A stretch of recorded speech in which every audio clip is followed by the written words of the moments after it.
Pozdrav ljubitelji oružja. Danas ću raditi opis pištolja Benelli MP90S. Pre nego što počnem da radim opis, malo ću reći nešto o fabrici i malo nešto kratko o istoriji fabrike Benelli. Benelli Armi SPA je talijanska fabrika oružja u gradu Urbino. Nalazi se u gradu Urbino u Italiji. Fabrika je najpoznatija po proizvodnji puški sačmarica, kako za lov i sportska takmičenja, tako i za proizvodnju sačmarica. Proizvodnju sačmarica koje koriste armije i policije širom sveta. Osnivač Benelli Armi SPA je Giovanni Benelli 1967. godine. Sad malo ukratko u istoriju. Godine 1911. žena koja se zvala Teresa Benelli, zajedno sa svojih 6 sinova, osnovala je firmu koja se bavila autoservisom i vremenom se firma razvila u servis motocikala, da bi se opet vremenom razvila u proizvodnju motocikala. I sad, pošto su bili ujedno i ljubitelji lova, 1967. su odlučili da naprave poluautomatsku sačmaricu. To su i uspjeli, ali u saradnji sa Brunom Civolanijem, koji je razvio novi sistem mehanizma Inertia Driven, koji za razliku od ostalih tadašnjih poluautomatskih pušaka ne koristi gas za izbacivanje čaure, već povratni udar mehanizma i samim tim gasovi ne dolaze u kontakt sa mehanizmom za okidanje, pa se i manje prljaju delovi mehanizma, a samim tim je i olakšano čišćenje oružja posle upotrebe. Sad, pošto sam se malo udaljio od teme današnjeg opisa pištolja Benelli MP90S, samo ću još reći da Benelli proizvodi mnogo tipova sačmarica, karabina, automatskih pušaka, vazdušnih pištolja, kao i pištolja B76 u kalibru 9x19, ali i takmičarskih pištolja u preciznom gađanju, kao što su Benelli MP95E i Benelli MP90S u kalibru 22, a o kojem ću ja sada da radim opis. Sad ću malo da otvorim kutiju. Znači, on se nalazi, dobija se prilikom kupovine u ovako jednoj kutiji plastičnoj.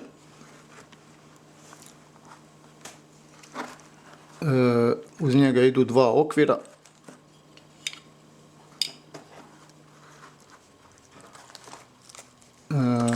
Pribor, alat za rastavljanje i podešavanje. Ovo nije original njegov. Dok vi malo gledate ovo, razgledate, ja ću još da nastavim da pričam. Benelli MP90S je pištolj konstruisan za precizno gađanje na 25 metara, a dolazi u 2 verzije, odnosno u 2 kalibra, a to su 22 LR i 32 Smith & Wesson Long Watt Cutter. Sad ću prikazati, znači 22 LR, to je malo kalibarski, to je ova municija. Znači za ovaj pištolj i ova municija.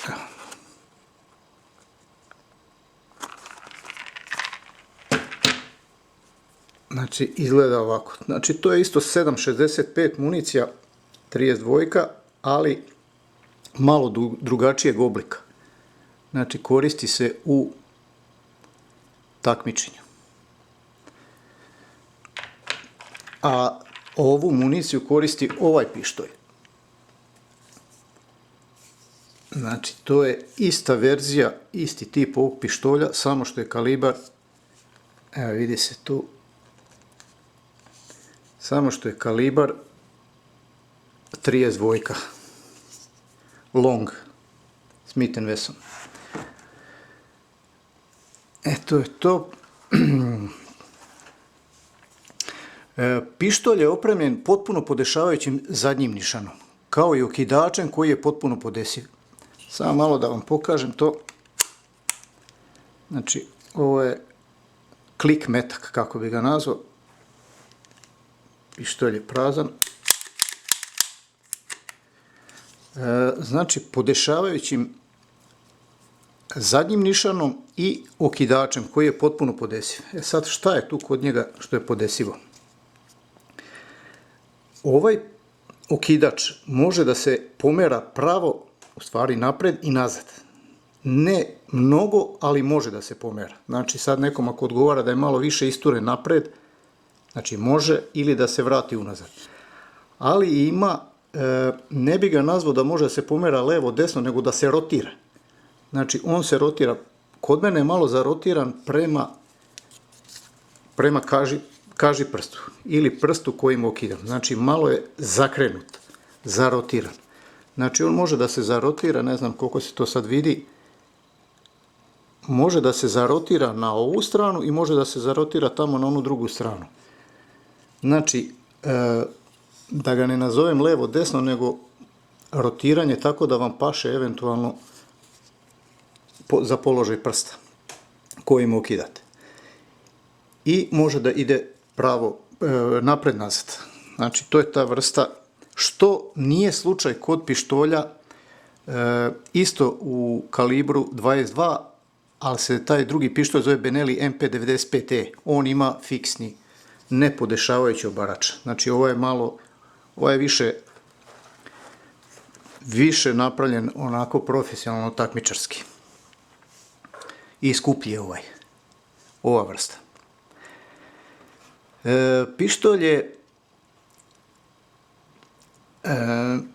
napravljen od kvalitetnog materijala otpornog na sve vremenske uslove. Kako metalni, tako i deo od drveta od koga je izrađen rukohvat, a i proizvođač ovog rukohvata je poznata nemačka firma Karl Nil.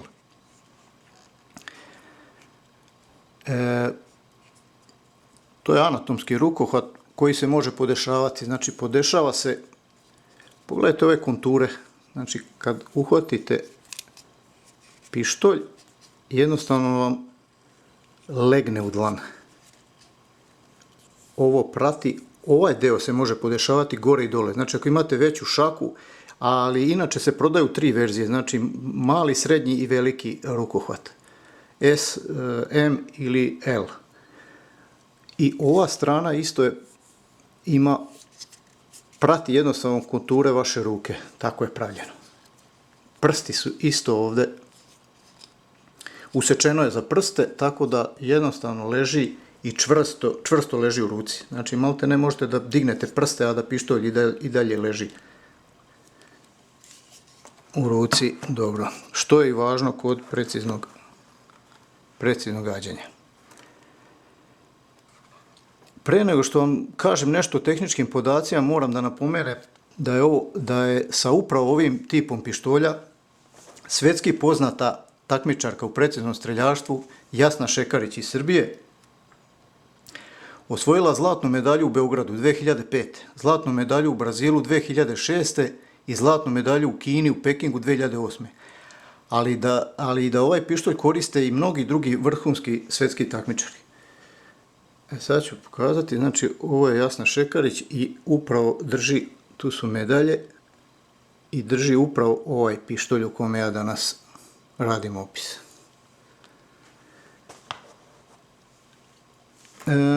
Cena ovog pištolja je oko 2200 evra.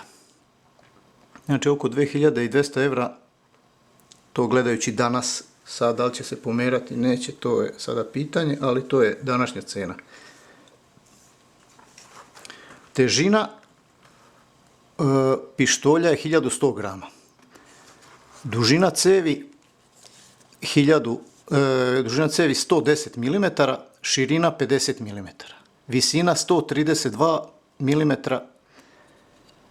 kalibar je 22 LR, malokalibarski, okviri su od 5 i 6 metaka. Evo ovde vi odmah vidite koji je od 5, koji je od 6, znači imaju takmičenja u kojima se koristi 6 metaka, a imaju takmičenja u kojima se koristi 5 metaka, pa su tako i napravili okvire. Razmak između nišana je 218 mm. Nišan prednji je fiksni, zadnji je podešavajući, akcija je jednostruka, a obarač je podesivi kao što sam malo pre pokazao. Sada da vidim rastavljanje i sastavljanje pištolja. Ova stvar služi da ne bi došlo do neželjenog ukidanja igle u cev, u donji deo cevi i tako se oštećuje igla. Inače vam pokazuje i radi bezbednosti da je pištolj prazan. Znači dok ona stoji tu ne može doći do okidanja. Znači i da je metak u cevi ne može doći do okidanja, tako da je to jedna vrsta nekog osigurača. Mada mi u klubu koristimo ovo je ona vezica za spajanje kablova i onda mi to ovako stavimo u cev. Kad se ispuca serija, ide se do meta, stavi se u cev, tako da svi mogu da vide da je vaš pištolj bezbedan i da nema metka u cevi. Mada imaju i ovi, ova vrsta isto se ubaci ovako, znači isto se vidi i imaju ovaj deo, isto može da se ovako stavi. Pre se to nije radilo, ali sad se uvelo i to je dobro, ipak bezbednost treba da je na prvom mestu. Sad ću malo da pomaknem ovu kutiju. Rastavljanje pištolja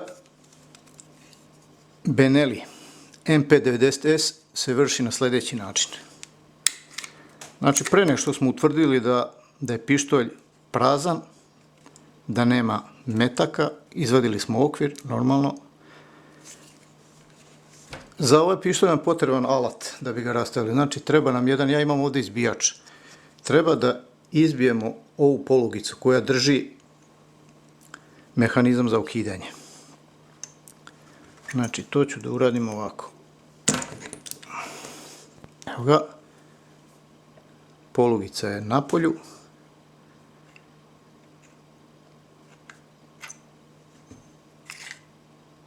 I mehanizam je...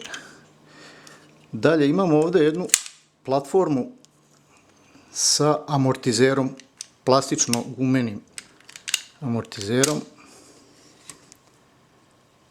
Evo ga. To ću vam posle pokazati kako je, za čega služi ovo. Ovo inače nije originalni njegov deo, imam ja originalni. Evo, ova su oba originalna. Znači ovako to izgleda. Ovaj se savija i više silikonski, a ovaj je baš od tvrde plastike. Ovo je tvrda plastika. Takav ja sličan imam u pištolju. Znači ovo su oba original, a ovo je pravljen. Znači kad smo izvali tu platformu sa amortizerom, povlačimo zatvarač, stisnemo ovo dugme ovde. Povlačimo unazad, dignemo prema gore i izvučemo zatvarač. Znači jednostavno je, samo što eto moramo da koristimo ovaj izbijač da bi izbili ovu polugicu. Sad da vam pokažem. Znači zatvarač u pištolju leži ovako. I on tu radi. Izbacuje metak, ubacuje drugi. Znači da ne bi došlo do zamora materijala, trošenja i bolje amortizacije, zato je ovaj deo plastični tu, ili gumeni ili silikonski, zavisi koju vrstu odaberete. Ovo mu je okidač ili cijeli mehanizam za okidanje. Evo, tu je udarač igle, čekić, hamer, oroz, kako god hoćete.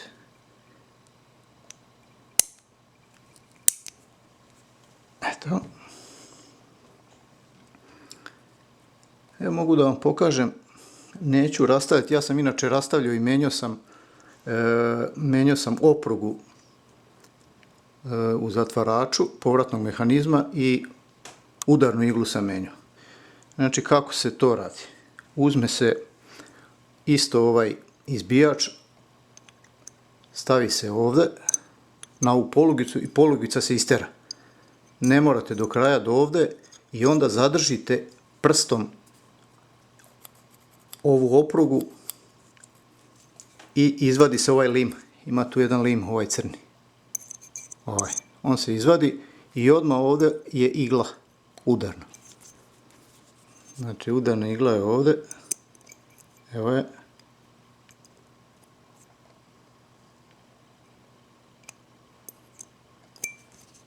Tako se i ona menja. Znači kad se izvadi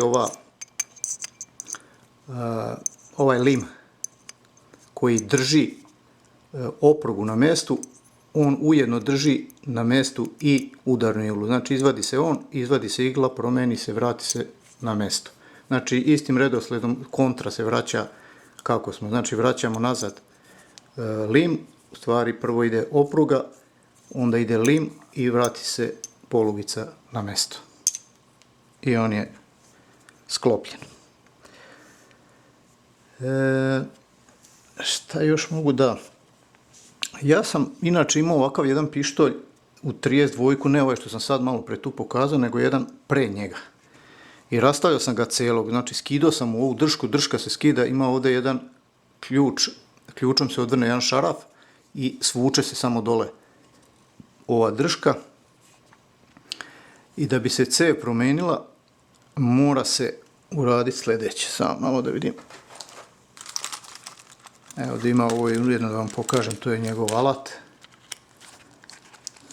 za rastavljanje i za čišćenje. Znači ispod pištolja, tu su ujedno, to moram prvo da vam pokažem, tu su tegovi. Tegovi koji služe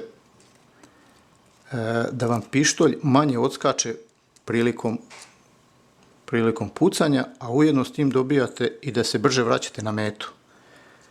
On se nalazi u ovako jednoj, olovni su. Znači u ovaj deo se ubacuje, znači možete da koristite bez tegova, znači samo bez tegova znači, i možete da koristite sa jednim tegom kojega možete zavisnosti prebaciti ili ovdje na prvu ili na drugu ili dva tega. Sad zavisi šta vam više odgovara. Sad, ispod ovdje imate kad bi skidali cev. Znači, rekao sam, prvo se mora skinuti rukohvat odvrtanjem ovog šarafa, svlači se nazad i mora da odvrnete ispod ovaj šaraf, imbus. Znači, obavezno njega, on je ušarafljen i pritiska cev, znači fiksira cev. Kad ste to odvrnili, neće se desiti da će cev da ispadne, nego je morate s ove strane udarati prema rukohvatu, znači prema ovom zadnjem delu. Jednostavno udaranjem, nisam imao neki alat, verovatno postoji neki alat, ja nisam imao pa sam napravio tvrdog drveta koji je malo uži od ove cevi kompletne. Znači ovo izlazi sve napolje. I udarao sam i izašla je cev, znači skroz sam izvadio napolje, znači to isto može da se radi. A evo ujedno ću pokazati kako je podesiv nišan, znači gore dole i levo desno. Ovaj deo ovdje od pištolja je najosjetljiviji.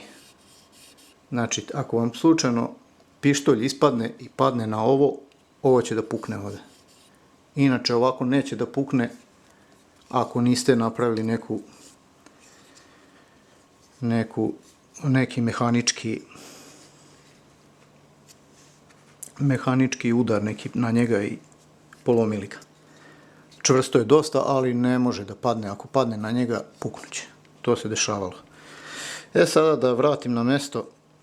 Prvo ću staviti tegove.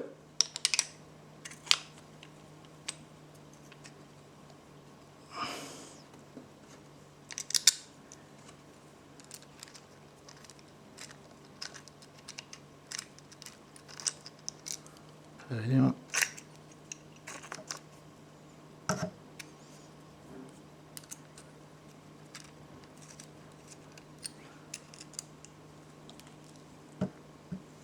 Evo ga.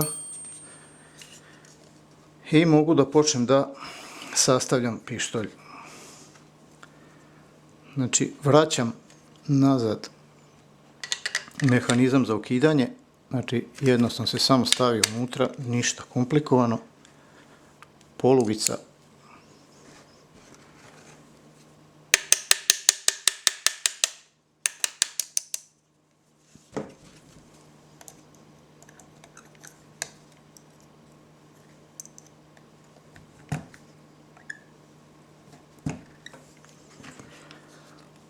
je na mestu. Zatvarač.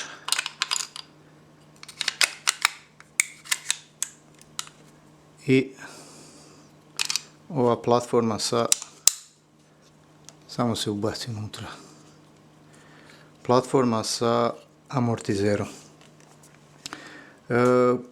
Kada ispucate zadnji metak iz okvira, zatvarač vam ne ostane u zadnjem položaju ovako, nego bude u ovakvom položaju kao da imate metak u cevi. To mi se ne sviđa zato što ako ne brojite metke ili ako dok pucate, kad opalite zadnji, dođe do klika i onda vam igla, pošto igla na donjoj, kod malokalibarskih pištolja, igla ne udara u centar metka, nego udara, nema kapislu u sredini, kao na primjer ovaj, nego udara, to većina verovatno znate, ali moram da kažem zato što ću da objasnim šta je problem. Ona udara ovdje negdje, u sami ćošak. I onda se događa da na prazno kad okinete, da on udari ovdje, znači udara ovaj deo dole. I prilikom udaranja, znači nekoliko puta, zavisi sve, ne mogu to tačno da znam, dođe do oštećenja igle. Ja evo ovdje imam rezervnih delova, da vidim, ja sam mijenjao te igle, evo ovako, sad ću da vam pokažem jednu iglu, ne znam da li imam skroz ispravnu, ali evo pokazat ću približno. Znači ovo je igla, to su dve igle njegove, udarne igle. Sada, ne znam je se vidi, to je igla koja je približno i dobra. Plosnata je, vidite, a ovo je igla koja je oštećena, znači koja je, sad je ovo oštećena. Pogledajte kako je fali komad. Eto, to je od udaranja na prazno. Znači, kad ne udari u metak, nego udari u meso cevi, ispod otvora. Sad to možete pogledati. Zato je važno da se ne udara, to poredim sada ove dve. Zato je važno da se ne udara na prazno. Da se ne okida na prazno. I evo ovdje imam izlakač čaure, tako izgleda, i njegova oprugica, to je ono što ja imam od tih rezervnih delova, oprugica, to se nalazi ovdje. Znači evo je.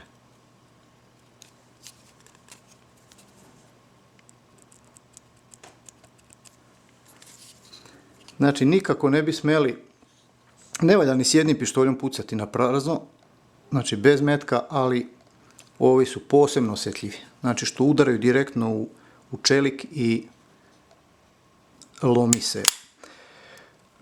se igla, udarna igla. Ovdje ima taj sistem, znači imate ovdje jednu polugicu na opruzi i ona uvek stoji u ovom položaju izbačena. Znači tako kad pucate ne može doći do toga da se ona zaglavi. Međutim kad ste ispalili zadnji metak, povučete u zadnji položaj za zatvarač, pritisnete dugme i pustite. I on se osloni kod cevi ovdje, ne znam da se to vidi, i tako stoji. Sad ću da ga vratim da vidite kako će da iskoči. Evo je. Znači kad ga vraćate, pritisnete unutra i ostavite tako. Znači menjate okvir, punite i tako dalje. To je to. Znači, evo imam i ovaj pištolj, tu sad sam pokazao, znači razlika je, ima razlike, ali isto je MP90S vrsta pištolja, ali je 32 kalibar. Tu se vidi razlika u cevi, koliko je.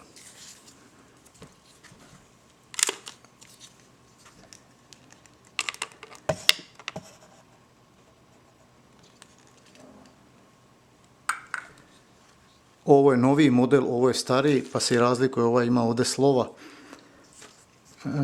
logo Benelija, evo ovaj ima ovako, ako se to vidi. Evo ovdje piše Benelli Army Urbino Italija. Model MP90S. Ovo ima isto to. Tu je malo razlika, ovdje se ne izbija sa ovim alatom izbijačem, to su nešto oni odradili, nego se ovo izvadi, odvrne na navojve.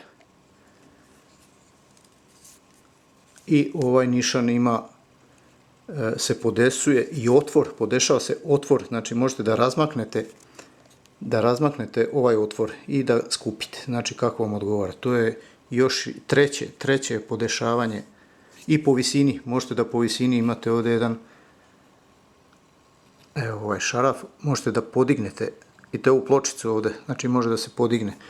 Znači ova je još više usavršen zadnji nišan.